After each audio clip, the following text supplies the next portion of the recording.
Good day and welcome to the Lightning Strike Sports Show, a weekly feature we're going to have here on Worthy Road Studios YouTube page. It will also be available forever.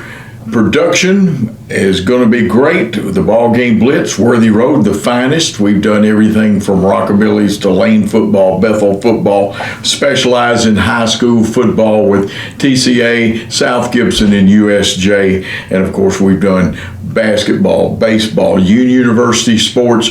Worthy Road Studios and the Lightning Strike Sports Show is the place you want to be. This show will be a little different. Today is a trial episode. It'll be put up and you'll see it, but we're going to have unusual things. We'll have the latest in local news on a weekly basis. We're also going to have state and national news as far as it pertains to like the Southeastern Conference, the Union University, and schools like that. We'll do some national news. Boston Celtics will creep in every once in a while. And we will have a section where we actually blitz through the news. It'll be a series of one-liners. We will later tell you how to get hold of us and give us information. But let's start with this. First of all, the TSSAA, it's dead period time. You see it right here, and you need an explanation of this. Somebody gave me this question at Umpy's. June 23rd through July 6th, the TSSAA mandates a dead period every summer. And this year, it's going to run from June 23rd, we're already in it, to July the 6th. Now, during this time, there's no practices, no workouts, no weight training. You can't even have skull sessions, and you really shouldn't be on your school facilities. Now, a coach can go in if the principal needs to see him or things like that, but coaches can't have athletic contact with any of their student athletes. School facilities must be completely closed to players, even to the point of, like we used to do, kind of pull the doors apart a little bit and slip somebody small down and open them from the inside. That's not supposed to happen either. The true goal of this is to give athletes and coaches a true break time. They need to be with family. They need some rest. They need to recover without the pressure of having to compete in a contest, having to practice, do things like that. You want balance in your life. In sports, the priorities ought to be God first, family second, school, and then whatever sports you're playing. Take care of your schoolwork third, and then the other things fall after all those. Let your mind and body rest. Enjoy the time off. And it's like Ronnie Carter used to say, let the coaches coach, let the players play, let the umpires umpire or referee. Yeah, I added something to that. And parents, you can cheer, but not negatively. And if you're a parent, coach, or athlete, please share and spread this word to everybody. Now, that's not very blitzy right there, but we'll speed up a little bit as we go along. First of all, from time to time, we told you we'll have some history. This goes all the way back to 1978. Several Jacksonians are in this book, including Mickey Marley and Jim Hardigree, two locally known coaches. Some other guys in here we'll tell you about later. And, of course, we'll start blitzing just a little bit. Tony Vitello and Tennessee baseball have some tough decisions to make after this NCAA settlement. You remember, you only get 11 and a half, I believe it is, full scholarships.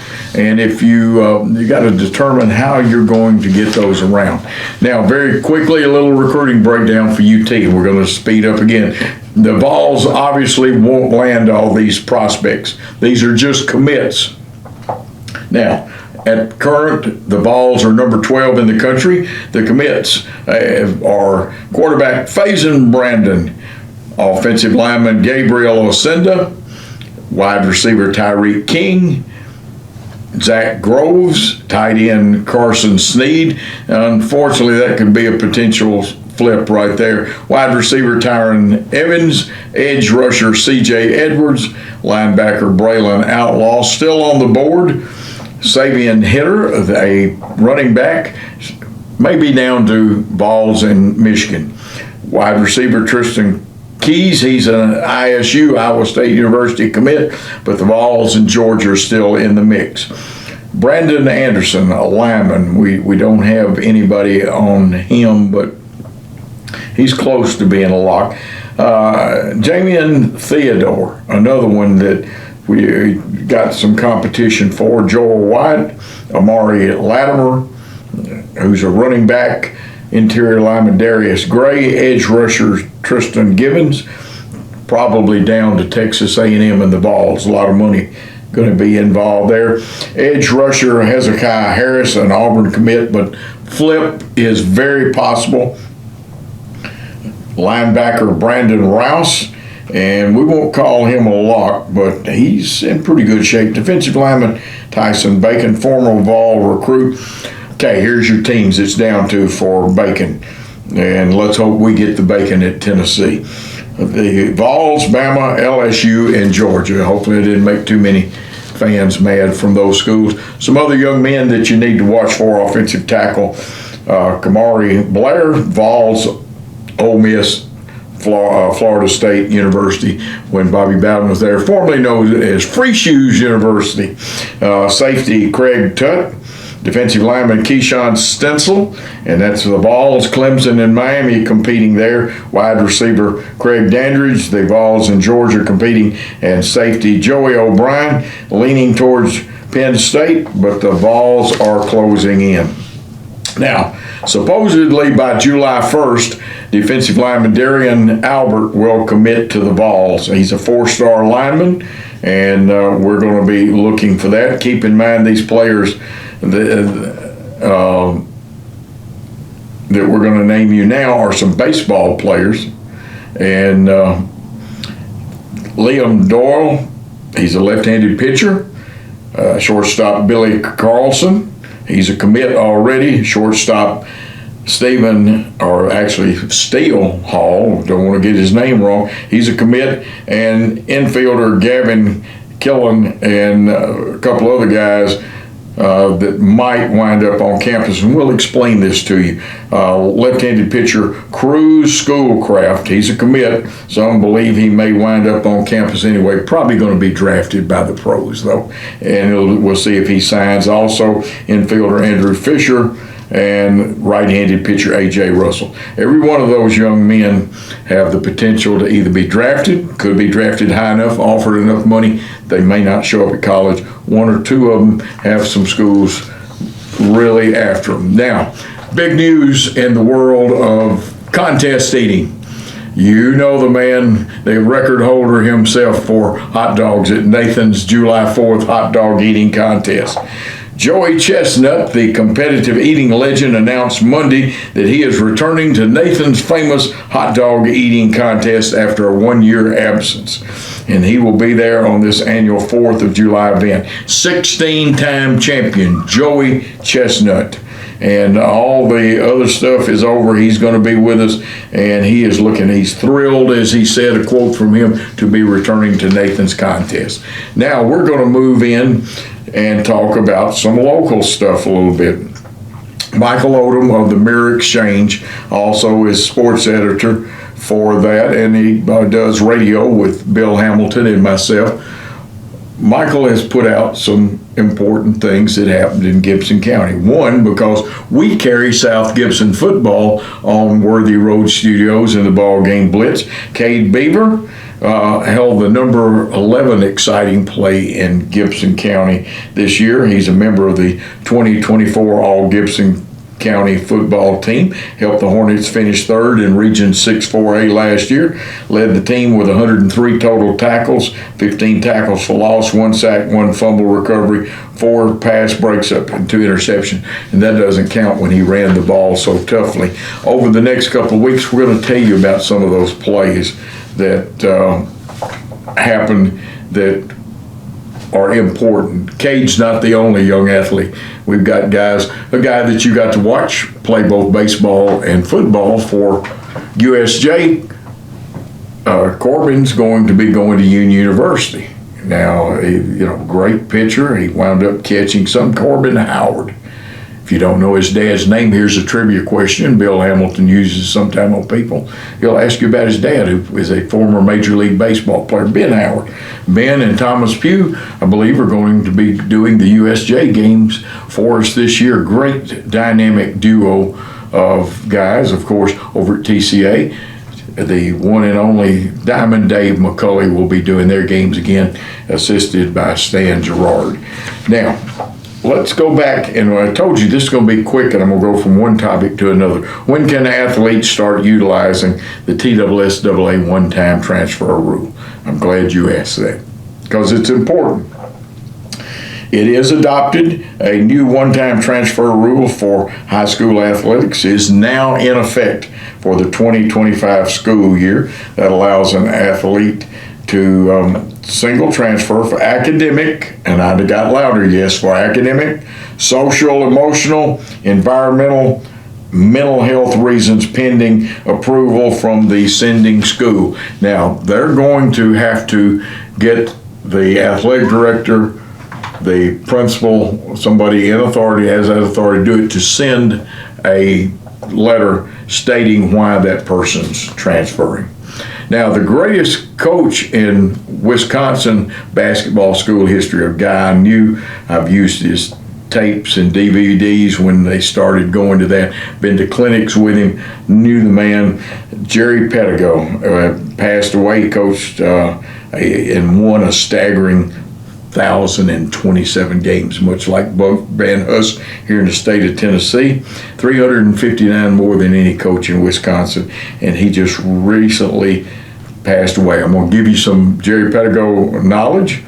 His coaching philosophy revolved around the 5 P's: priority, purpose, passion, pride, and preparation, and it paid off for him. Now, jumping into the national scene just for a moment, this is a hotbed of Cardinal area. Let me give you a list that was given to me. This is not my list. I probably would have them in a little different order, but the top 10 Cardinals in Cardinal history, according to one of my friends. Stan Musial, number 1. I won't argue with that one. Bob Gibson, number 2. Won't argue with that one. The Wizard of Oz himself, Ozzie Smith, holds the 3rd spot. Lou Brock in the 4th spot. Albert Pujols in the 5th. 6 is the Hall of Famer and one of the 400 hitters, Rogers Hornsby. In the 7th spot, Yadier Molina.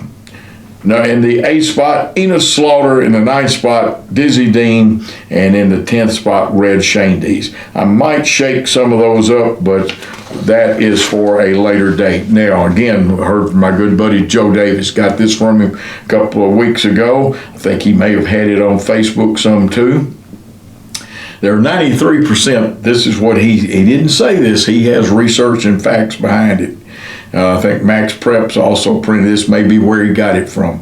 But he says many of the 93% of high school players that don't make it to the next level are really studs in their own right too. They gave their efforts, and he said he coached a lot of them. But if you play D1, you're a stud. That's Division I. If you play D2, you're a stud. If you play Division III, you're still a stud. If you play in the NAIA, you're a stud. If you play at the JUCO level, guess what? You're still a stud. Only 7% of the high school athletes become college athletes, and a lower percentage than that go on to the pros. Now, again, jumping around may cause me to lose my Tiger fanship. I'm a fan of multiple schools and different sports and things, but I read something from a gentleman, he'll remain nameless right now, claims to be a Memphis Tiger supporter, and says Memphis Tigers basketball, anything goes. I hope this isn't true. He's talking about GOATs and who's the better player, and this gets down to our situation with Angel Reese and, of course, Caitlin, you know about the fights and things like that. Well, he says this has nothing to do with the most talented. It's who's champion and who's not. Yeah, Reese played a different set of competition in high school and won 4 championships in high school. That doesn't say anything. There are 50 other states that have state championships too. College, she did win one at LSU, but look at her supporting cast. Professional, yeah, she got one, but again, supporting cast. But if you want a player that is really good, she was great in high school. Caitlin was great in college, and in professional, they owe a lot of salary money to this young lady. Now, let me refresh your memory about some things. Dan Marino Elgin Baylor, Ted Williams, Ken Griffey Jr., Barry Bonds never won a championship. They never wore the World Series ring. There are others. I could go into other sports. I'm not sure what this guy's point is that support the Memphis Tigers, but if the Memphis Tiger fans feel that way, I don't need to be part of them. Caitlin Clark is a great athlete. Her team got better in the whole WNBA. It's worth watching now. Jealousy is not a good look, and you need to stay away from that. The league was dying. She injected life into it, and it's just, is she the GOAT? It's too early for them to really have a GOAT in the WNBA. The 8 realities of a high school coach. It will consume you. There will be critics, and all you high school coaches listening, there will be critics. You're not in for it for the dollar. If you're in high school coaching to get rich, you might want to find you another profession. Go to law school and become a lawyer or something. Become a doctor, something like that. There's no overnight success. Hard work, a lot of study, a lot of pain, working with your kids, having patience. All good things come with time and patience. You need a supportive spouse. Without a supportive spouse, it's not going to be easy. You will not make everyone happy. You can't want it more than your kids. They got to want it too, but it's worth it. Still love it when I have a kid come up to me and thank me. Now, we're going to take a time out and take a break here, and when we come back, we'll pick up the Lightning Strike Sports Show on the Worthy Road Studio and BallGame Blitz. The award-winning BallGame Blitz Sports Network from Worthy Road Studios. Over 1 million views in 2024. We're where you need to advertise. Subscribe to our Worthy Road Studios YouTube channel and join the over 5,500 subscribers watching local sports, Union University, Bethel College, South Gibson County, USJ, and TCA. Multi-camera broadcasts, slow-motion instant replay, on-screen scoreboard and graphics, and professional announcers. Thanks to our sponsors who make it all possible. BallGame Blitz Sports Network from Worthy Road Studios, the premier sports broadcast network in West Tennessee.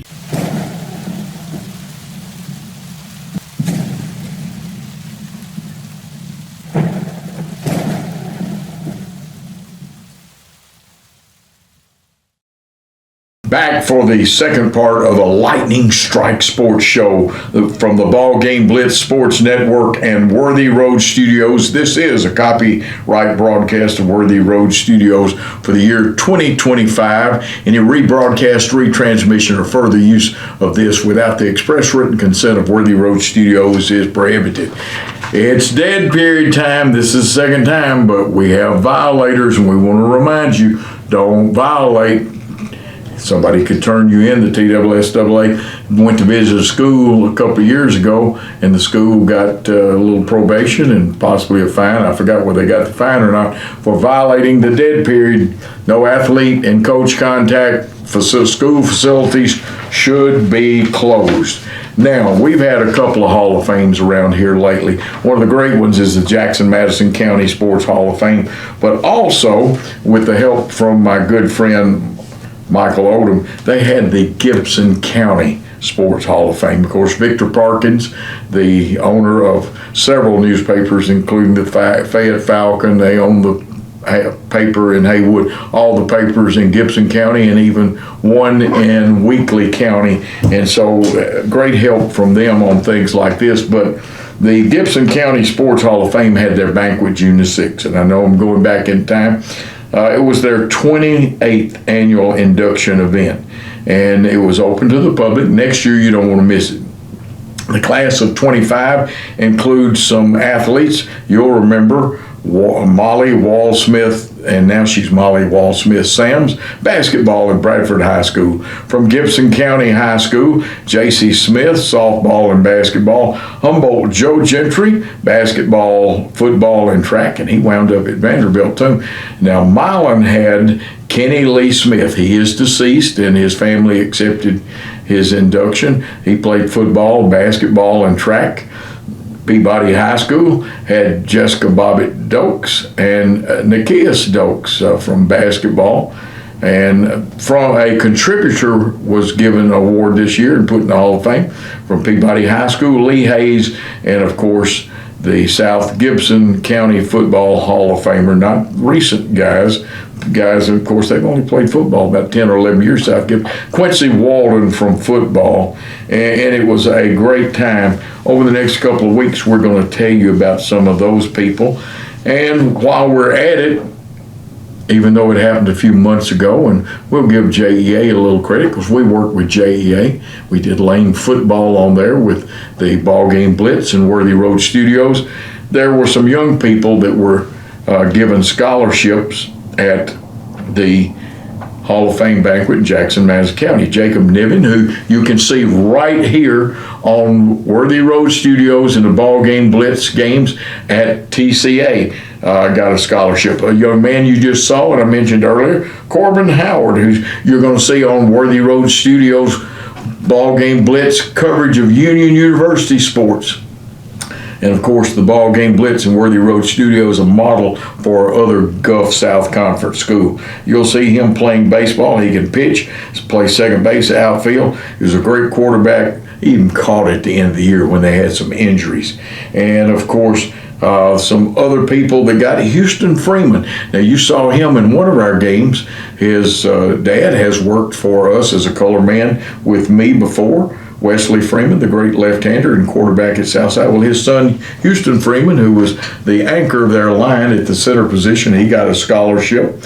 Ellen Driver from University School of Jackson, she got a scholarship. Great player in multiple sports, had a great academic average. And then from Southside, a young man that we saw, Clay Burkhead. So those were just some. They're not all, but we're trying to emphasize a little bit some of the young people that will be playing or have played on Worthy Road Studios broadcast.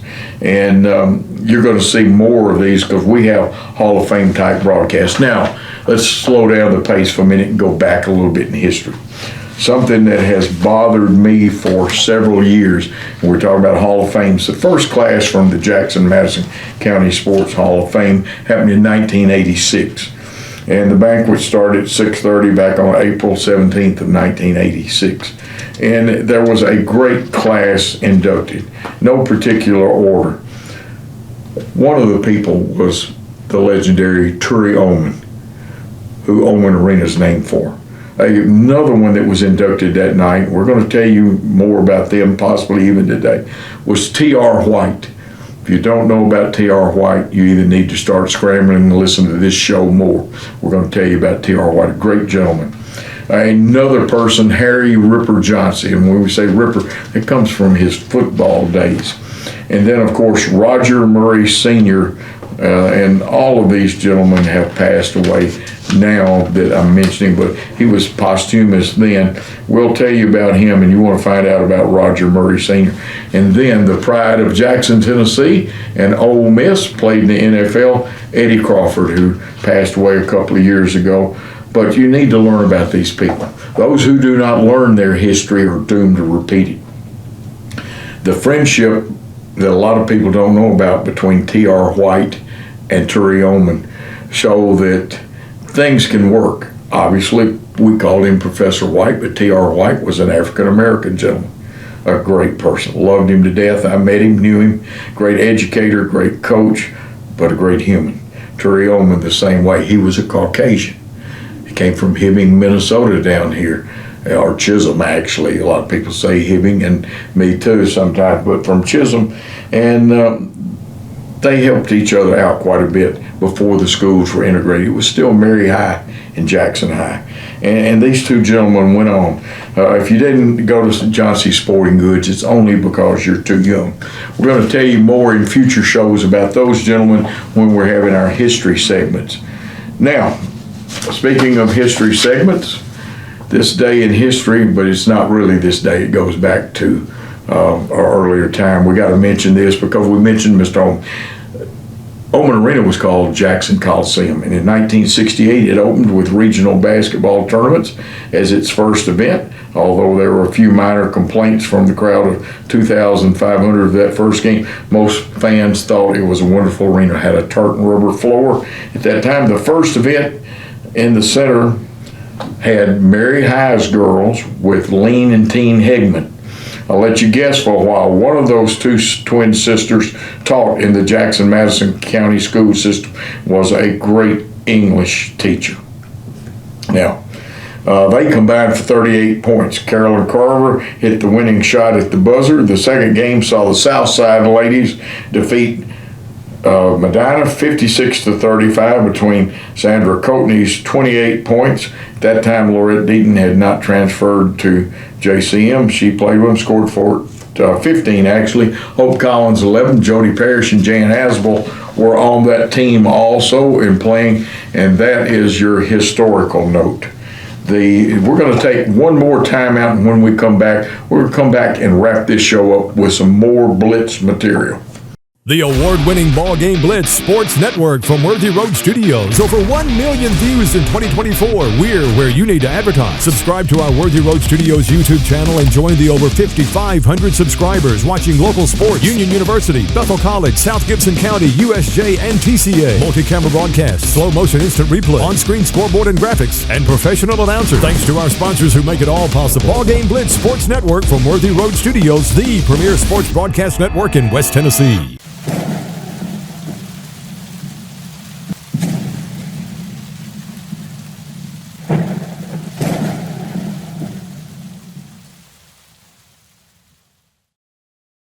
Welcome back to the Lightning Strike Sports Show, brought to you by the BallGame Blitz and Worthy Road Studios. Coach Joe Holloway here. We've been going pretty fast. I can go faster, but I'm sure I'll get a text from Moose that says, slow down, Coach. This show will be available on our Worthy Road Studios YouTube page, and we'll be doing more things like this as Worthy Road Studios, the leader in sports videos around here, carrying games from outstanding schools like South Gibson, USJ, and TCA to all of the home ball games for Union University in multiple sports, boxing, also various other things like they do weddings. Guess what? They do church services.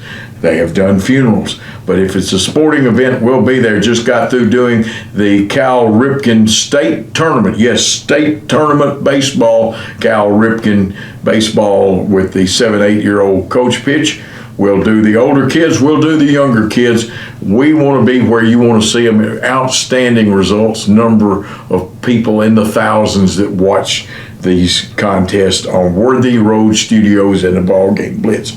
Now, I'm going to try to blitz you, but I'm going to have to use my telephones to help. First of all, we were supposed to have a meeting today of the athletic committee.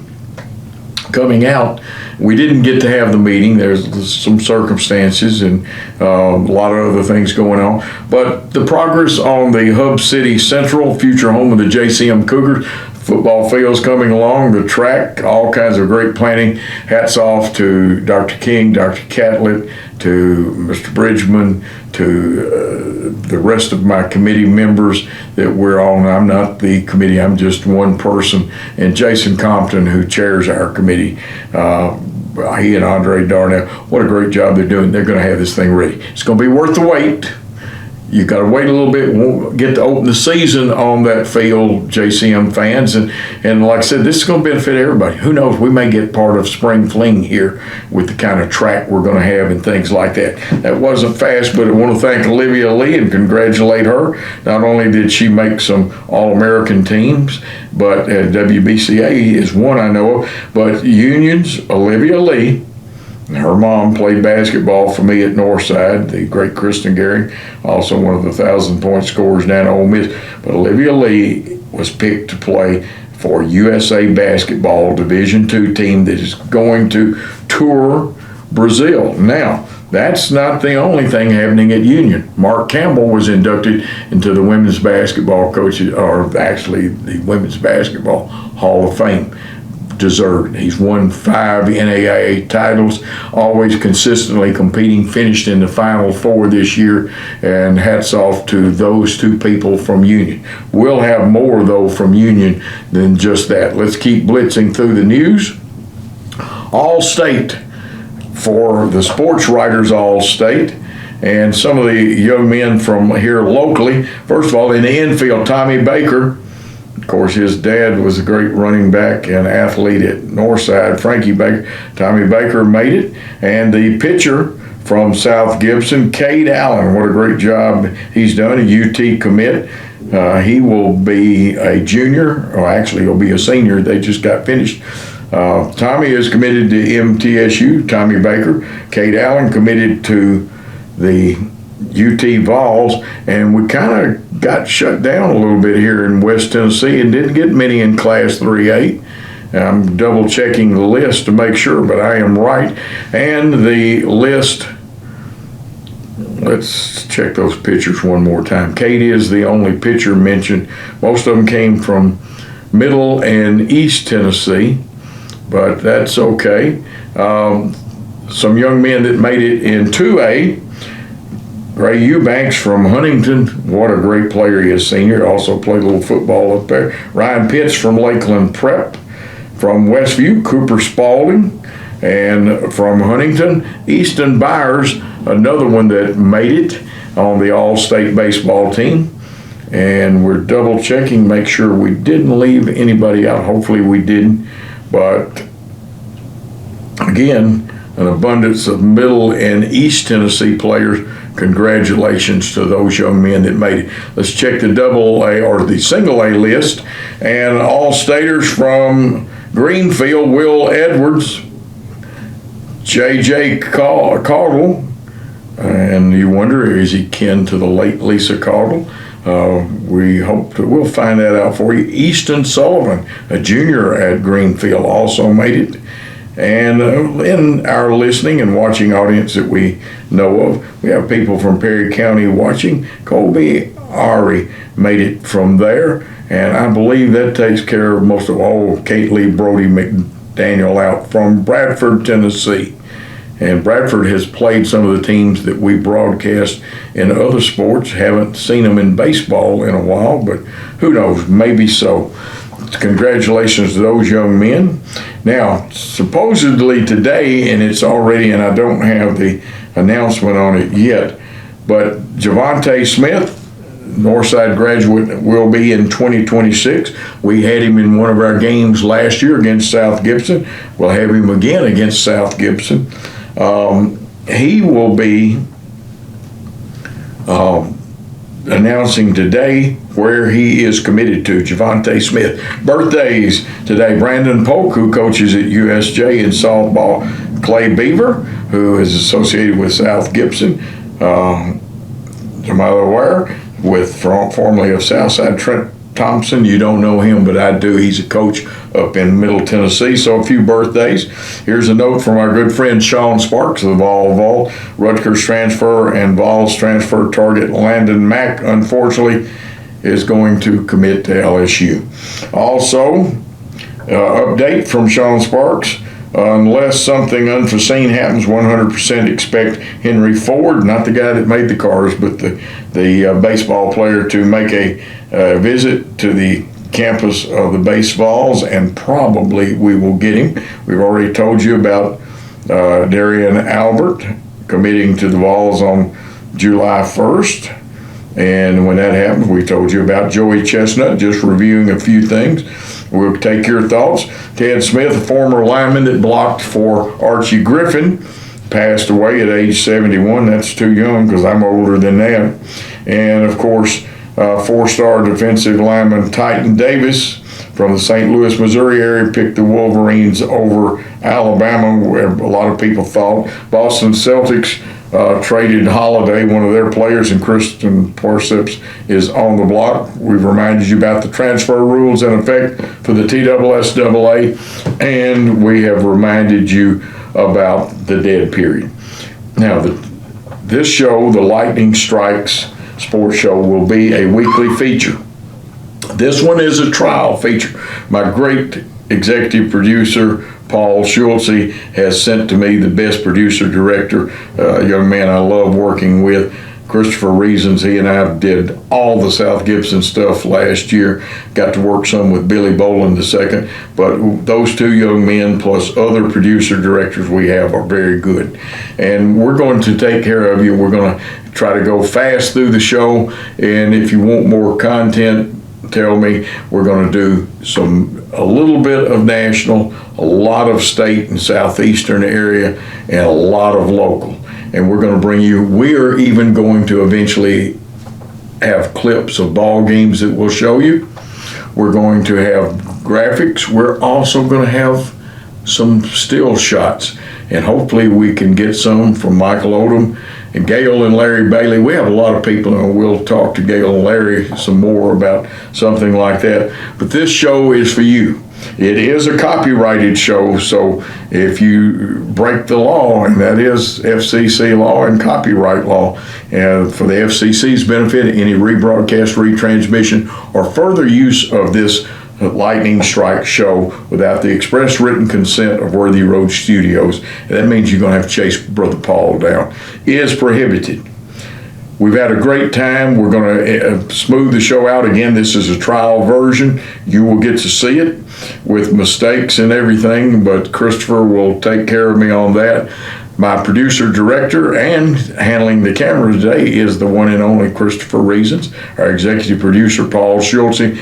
I'm Coach Joe Holloway. Remember, when you see a sport, be a sport, and you don't have to participate in a sport to be a good one. Thanks for your time this time till the next Lightning Strike show.